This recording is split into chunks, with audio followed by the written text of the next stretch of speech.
Confession of an ex-Satanist 1. Dear brothers and dear friends, we want to share with you this testimony, which like the other testimonies awakens us in relation to spiritual warfare.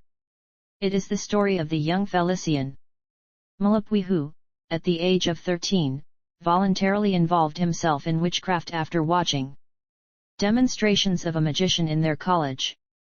He climbed the ladder in Satan's camp and committed dreadful damage until he accepted God's outstretched hand and gave his life to Jesus Christ.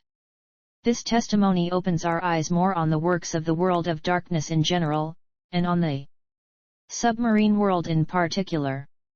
It is very clear, and warns us against the risk of living without having Jesus Christ as Lord and Master, and also against the danger of being a born-again Christian without truly living a life of sanctification. Initiation into red magic. One day a magician came to perform magical demonstrations in our college, as it was done in the past. After his magical exhibitions, I approached him to consult him because I wanted to become a powerful and famous man in my city and in my school.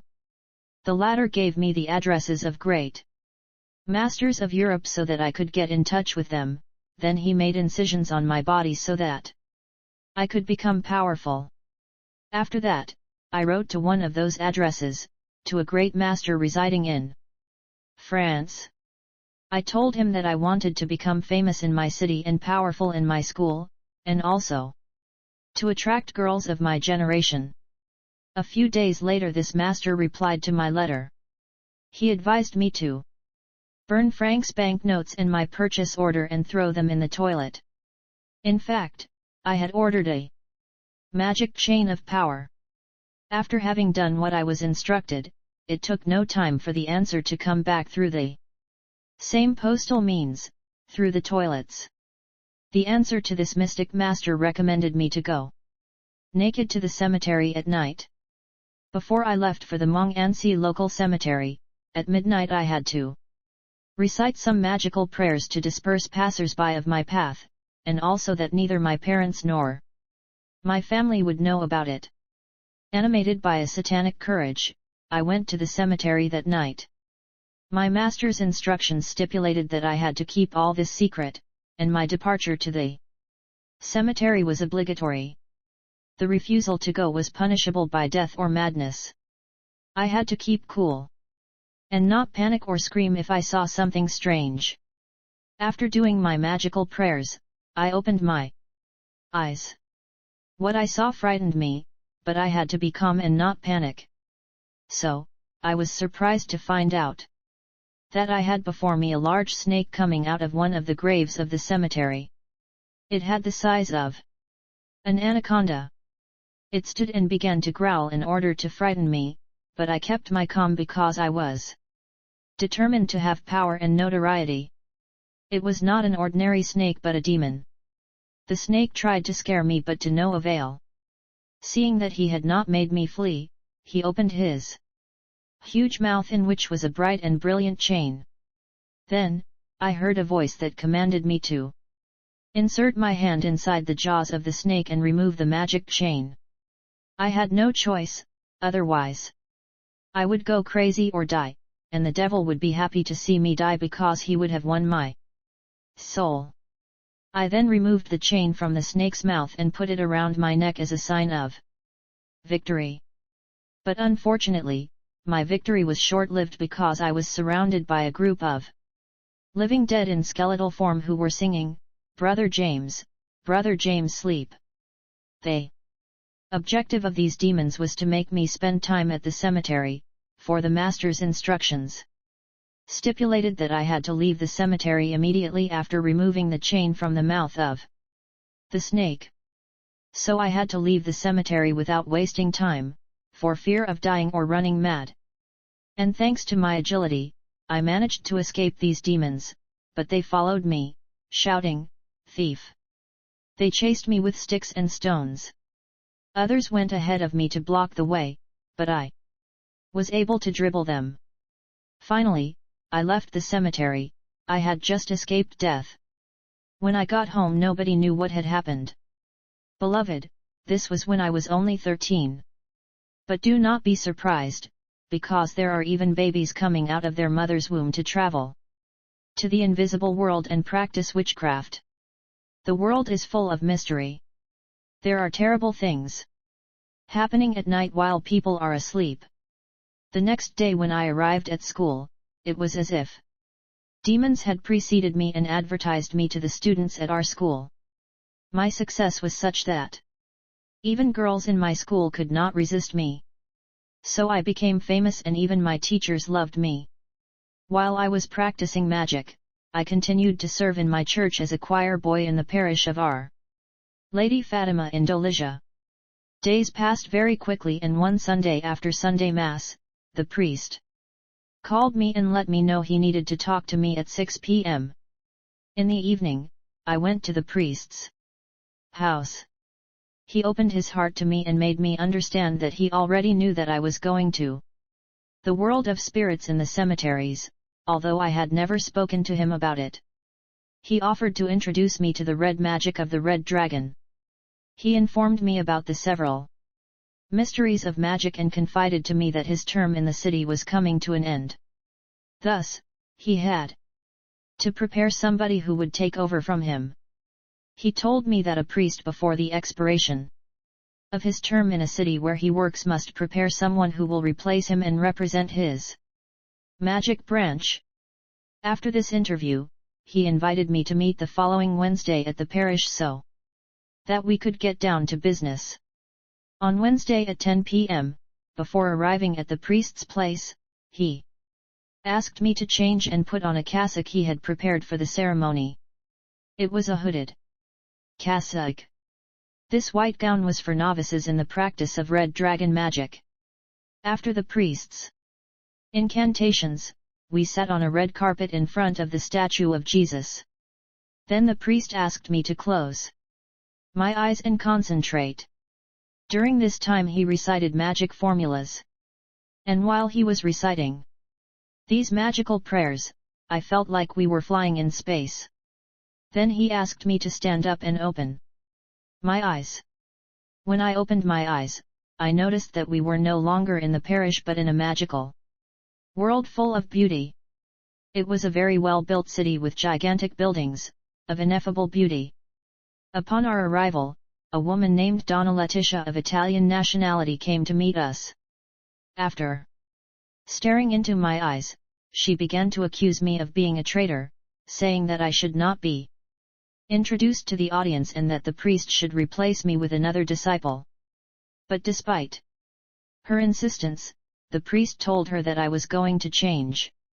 After this debate, they all decided to shut me up in a room with no window in which there were a light bulb and cameras that were filming me.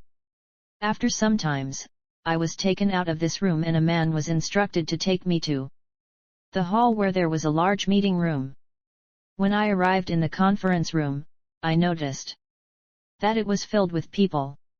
There were people who were still alive and people who had already died several years ago. There were great traders of the city of Pointe-Noire, there were military and civil authorities of our country, and religious people too. I saw people that we studied in history, who had died several years ago. When the meeting began, this Italian woman continued to insist that I should not be introduced to the audience, because later I will betray the invisible world. It was thanks to a vote that the assembly decided to introduce me to the audience. So the one who coordinated the meeting ordered me to go to the front and stand in the bar, as in a court. A new name was given me to signify that I had become Satan's full-time servant. The chairman of the meeting was a well-known bishop in the Republic of Congo. The latter enumerated 10 laws which I had to observe, the least disobedience to these laws would result in severe punishment. As in all the enthronement meetings, all the audience was invited to the banquet hall in the same building, where the guests were supposed to taste the meat and human blood, and dance to the rhythm of the Congolese rumba sung by the musician Franco, who was still alive at that time. Finally, the bishop approached me and gave me a book containing several magical prayers intended to invoke demonic spirits and other powerful demons like Queen Farida. He advised me to keep secret what I saw and heard in the invisible world, for fear of going mad or dying. That's how my career started in red magic. I remember that after some time, on the eve of the new school year, my father took me to the market to do some shopping in order to prepare for my school year. While we were a few meters from the market, I heard a voice within me reminding me that I had to refrain from going to a market, as prescribed in the 10 laws that governed my mystical life, for fear of being punished. It was one of the 10 laws that I had to observe. My dad did not understand why I avoided the market. I lied to him that mom had already bought me all my school needs, which was not the case. So dad gave me the money to buy the school outfit. I took this money and spent it on other things, knowing that I will consult Queen Farida to give me what I needed. When she appeared, she asked me what I needed, and after clapping her hands, her servants brought me all my school needs and even the school uniform. This satanic lady had become like my mother. She found solutions to all my problems and claimed that she loved me. My meeting with sorcerers. A few months later, I started having problems with my father, which irritated me so much that I had problems with the invisible world, for the 10 laws stipulated that I should not be angry. In my childhood I hated sorcerers. It happened one day that the president of our parish, Our Lady Fatima, wanted to kill a boy who served in the children's choir. I was informed by demons, and the very night this man was supposed to execute the boy who was his own son, I stopped him. He could not do anything against me because his power was less than mine. In fact, he was just a wizard, and I was a Satanist. This man, who was the president of our parish and the head of sorcerers, began to hate me. His hatred was so obvious, but people did not know the cause. They could not understand that there was a night conflict between him and me. During my magical life, none of my parents suspected that I belonged to the red magic branch, because I was gentle and docile. Later, I started having problems with my father, who was a well-known wizard in the community. He had a totem of crocodiles. At home, we had a toy that was a bamboo plane, but in the night this toy was transformed into a mystical plane that my father used. In fact, there was a mystical airport behind our house. Our conflict began when my father could no longer leave his body to travel to the spiritual world. My demon prevented him from boarding his mystical plane, so I was no longer tolerated at home. One day after school, I went home and found that my father had burned my clothes because my presence made him sick. So, I had to leave his house. After this misunderstanding between my father and me, I became angry, and this anger greatly disturbed the invisible world. Then Queen Farida summoned me by mystical phone, and when I went to meet her, she reminded me of my transgression and let me know she was not happy with me. And to appease her anger, she asked me to sacrifice the baby that my stepmother had with my father. This sacrifice was to calm the anger of this demonic queen. Then the queen asked me to visit my master, the priest of the Catholic Church, in order to pay for my transgression. When I arrived at the priest's house in the town of Dolizha, the latter received me with open arms, but only he was disappointed because I had broken one of the 10 laws. The priest told me that to plead for the grace of the great master, Satan, I had to do a novena, that means 9 days of fasting without eating or drinking in the parish. After that, I still had to sacrifice 9 children to the devil. As soon as the 9 days of fasting were completed, the priest invited me to his quarters to see what was to be done, I mean to help me sacrifice these children to Satan. Then the priest set up a charity organization for the distribution of food and supplies to children from 2 to 12, as is the custom in Catholic churches. So every Monday we would distribute food to children, rice, sugar, soy milk. While the children were lined up, I had to put my right hand on the head of the child who will be the next victim. As a result, 9 of these children died in the course of time. I regret killing innocent children. We must understand that behind the many charitable organizations of the Catholic Church, there are human sacrifices. I advise you never to allow Catholics to hold a death service for a member of your family. In fact, during this Mass, the priest sprinkles holy water on the coffin to capture the soul of the deceased. And the holy water thus sprinkled turns into a massive river in which the soul of the dead person is stuck. Now the question is, where did the milk, rice, and other food products we distributed to children come from? The answer should make us think.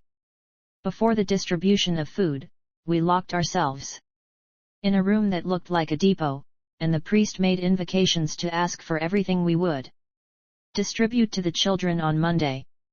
Following these magical prayers, the roof opened and tons of food and various food items came down, as if a group of invisible workers took them out of an invisible cargo plane, and piled them in the room that served us as a depot.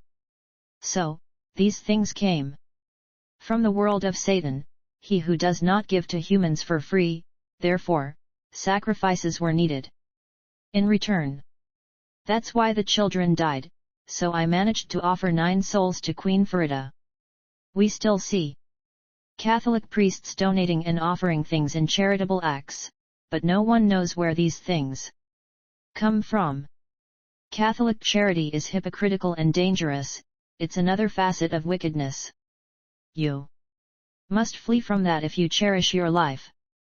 By accepting these gifts and these so-called gifts and assistance that come from the world of Satan, you unknowingly sign a pact with Lucifer, to sell him your soul. You are now warned. My first participation in the annual World Summit of Satanists in the basement of India. One day, the priest asked me to go with him to the parish so that I could accompany him to the annual meeting at the end of the year. It was December 24, 1985. Toward the middle of the night, the priest told me that we had to get down to business.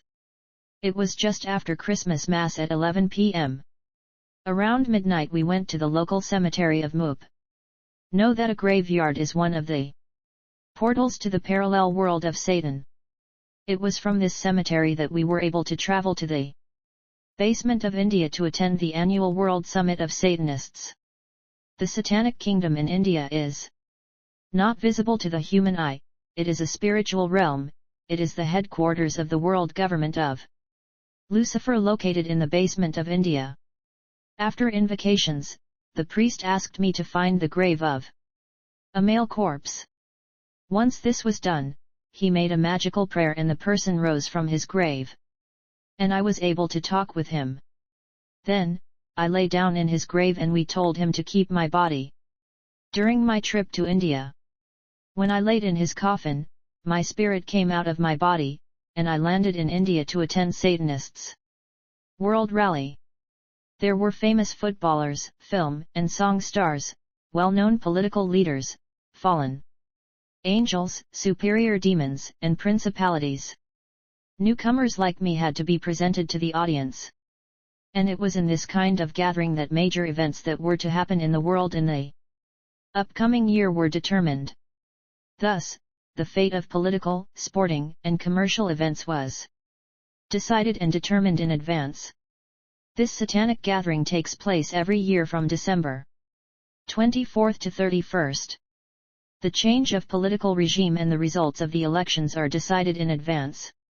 At these meetings, sports results and results of championships are also decided and determined in advance during this meeting. Diseases that must emerge on the earth in different regions to torment the inhabitants of various countries are also programmed.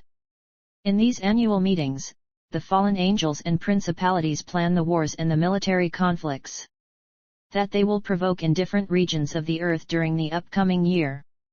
These principalities prepare and plan in advance the traffic accidents, plane crashes, they plan how to sink ships, they program the so-called natural disasters that will hit different regions of the earth, etc. Major and worldwide events, prejudicial to humanity and favorable to the kingdom of darkness, which will happen on the earth during the new year, are decided and programmed in advance by the principalities and fallen angels, while the whole world remain in festivities shouting Merry Christmas and Happy New Year, instead of being in prayer. In these gatherings, the choice of the presidents of different countries of the world is decided. It was during this gathering that I became aware of the change of political regime that would take place in my country, because I saw the fallen angels and principalities decide the arrival of democracy in my country and the devaluation of the CFA franc. In this gathering of Satanists and demons, we also discussed the war in Angola. We decided to send invisible soldiers to continue to help the rebel leader. His army was smaller compared to that of the official government, but he was still progressing because he was helped by demons that were fighting alongside him. I would advise Christians to pray for peace in their country. Many political and military conflicts are decided and programmed in the invisible world to stop the work of God. The kingdom of darkness reserves the right to dominate over a country that has asked for help from the World Bank. The AIDS epidemic was also discussed. I'll use this opportunity to ask children of God not to argue or debate on issues related to sports in general, and football in particular. Let me advise you not to be a fan of a football team. The results of football championships and sports tournaments are decided in the invisible world, in these meetings of Satanists and demons. In these meetings, it was decided that Canada would become a country of labor and that Japan would develop scientifically and technologically. After the meeting, newly arrived initiates like myself were taken to another meeting room where we were to receive instructions, and in this room, there was a statue of Jesus Christ on the cross. In fact, this statue had a human body and fresh red blood oozed from this man on the cross. I do not know if it was a man or a demon. This man on the cross resembled the Jesus depicted on images of Catholic devotion. We have presented this man nailed to the cross as the leader of Christians, the Son of God, who is worshipped by the Christians. Our host could not mention the name of Jesus Christ, because it is forbidden to mention the name of Jesus in the world of Satan. Then he incited us to scourge the false Jesus who was on the cross. We were instructed to subject this man on the cross to abuse and insults, and we were urged to flog him, spit on him, and punch him. As a result of this treatment, this man on the cross began bleeding even more. This symbolic act of the new initiates was a blasphemous act that concretized the rejection of Jesus Christ, but the bleeding man on the cross was a superior demon who had assumed the appearance of Jesus. And I understood that the image of the man on the cross in the Catholic Church was not to remind believers of the death of Christ, but rather to make fun of him. Before returning to earth, they gave each of us a flying carpet, a book containing 120 magic prayers, a cord with a cross that was a telephone, and a stick that we were supposed to use in spiritual warfare. I was tasked to sacrifice 3,000 people in 20 years, and then we went back to earth. When my master the priest left the city, he entrusted me to a fallen angel known as Master Bombar of Bombar. Grace be with you all who have Jesus Christ as Master. Continue in Part 2.